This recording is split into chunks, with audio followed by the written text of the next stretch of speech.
My name is Chioma, and this is the story of how my family almost fell apart because of something I never thought could happen. When I first got married to my husband, Emeka, one of the things that shocked me the most was the kind of childhood he described.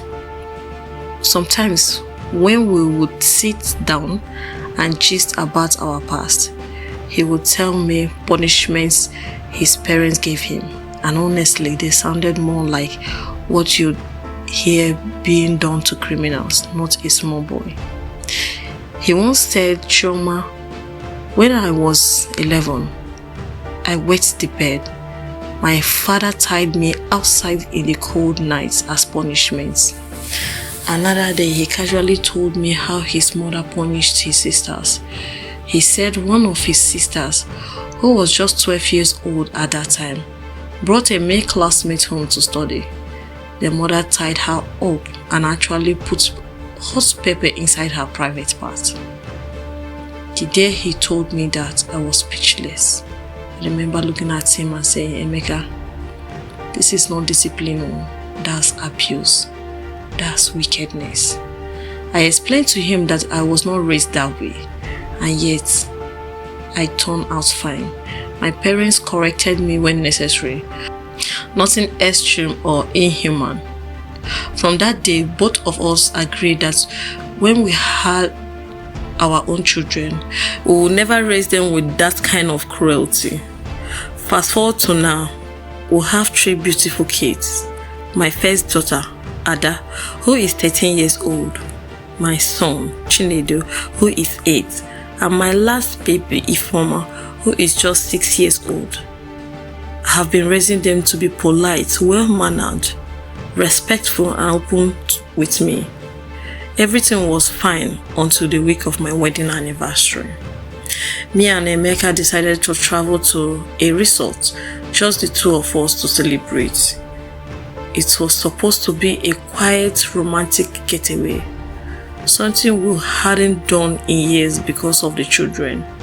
The problem was who would stay with the kids. My parents and siblings live in another state, so I couldn't leave the children with them. I thought about calling my friends to help watch them for the 5 days we would be away. But when my mother-in-law, Mama, heard of it, she said, "Chioma, why would you allow strangers to watch my grandchildren when I'm alive? Do you want bad people to harm them?" To be honest, I was skeptical. I had never left the children in Mama's care before. I always stayed with them whenever we visited her. But Emeka convinced me, "Chioma, allow Mama to come. She is their grandmother. What will happen? She raised us too." That last sentence gave me small worry, because I remember the stories he told me about his own childhood, but in the end, I allowed her. Mama came a day before we left, and she promised us she would take good care of the children. I didn't expect anything to go wrong. My kids are well-trained, respectful children. What trouble could they give? After 5 days of enjoyment with my husband, we came back home in the evening. It was around 6 p.m. Normally at that time, my children would be in the sitting room watching TV or doing homework. My last born, Ifoma, especially loves cartoon. Sometimes I even have to drag her away from the TV to go and sleep. But when we entered the room, the sitting room was empty. Silence. Mama came out and said, "They are already sleeping." Oh. That was strange. My children never sleep by 6 p.m. They usually sleep around 9 p.m. after watching cartoon. Something in my spirit told me all was not well. I told myself, "Chioma, check on your children." As I opened their bedroom, I heard a small gasp and then silence. My heart skipped. I went to Ifoma's bed, touched her, and she flinched. She quickly shut her eyes tight, as if she was pretending to sleep. When I touched her again, she jumped on me and shouted, "Mommy." She held me tightly, crying. Before I could even asked what was wrong, Chinedu also started crying. At first, I thought maybe they just missed me. But the way they were crying, it was not ordinary missing. This was fear. That was when Mama entered the room with Emeka behind her. Immediately my son saw her. He ran to his bed and sat down shaking. Mama shouted, "Ifeoma, go to the bed. Stop disturbing your mother." That was when my baby screamed, "Mommy, don't let her beat me."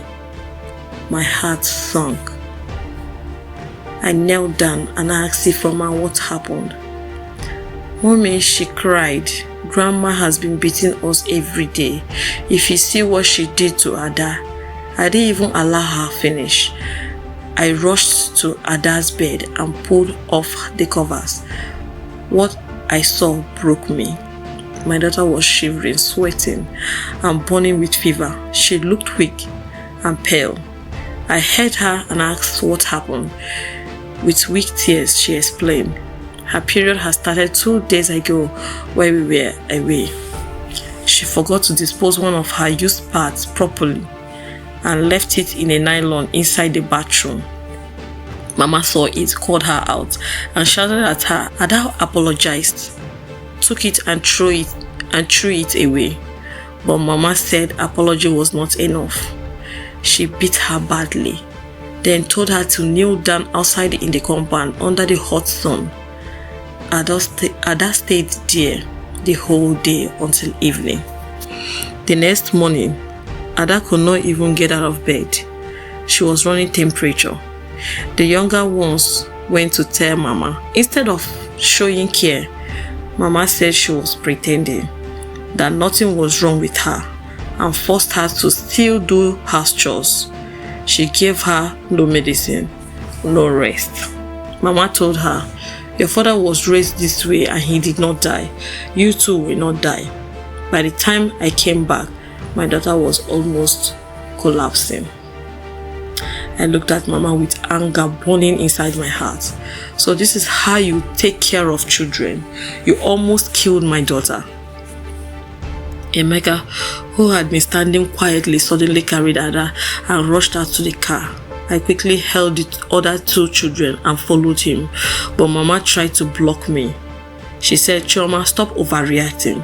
It's not a big deal. Children needed correction." Correction? My child was shaking with fever. I shouted at her to move, but she didn't. Out of anger, I pushed her. She staggered back, but still followed me. I snapped. I kicked her away and left with my children. We rushed Ada to the hospital that night.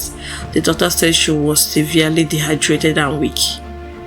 If we had delayed longer, things could have gotten worse. I stayed with Ada in the hospital while Emeka stayed with the other 2. We didn't go home till the next day.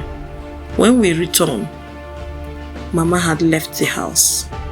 That evening, Mama called Emeka crying. She told him that I beat her up the night before because she was trying to calm me down. When Emeka put the phone on loudspeaker, I shouted, "Liar! The only reason I didn't involve police is because you are my mother-in-law. If anything happens to my daughter, you will see my true color." Not up to an hour later, Emeka's sister called. She said, "Chioma, you are too proud. That's why you don't want anyone to correct your children. That's why you think they are above discipline."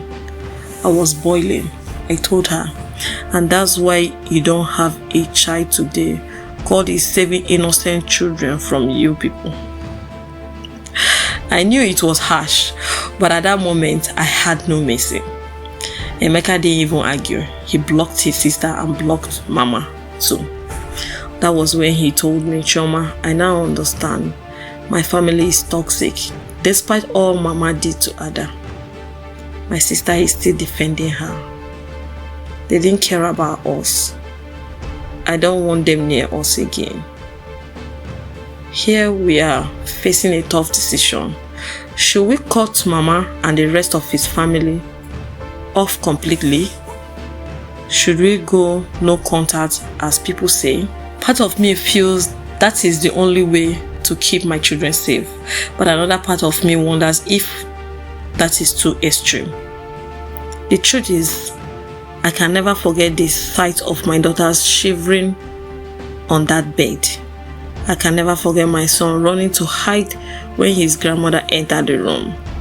I can never forget my lastborn screaming, "Mommy, don't let her beat me." A line has been crossed. So my people, what do you think? Was I wrong to kick my mother-in-law that night?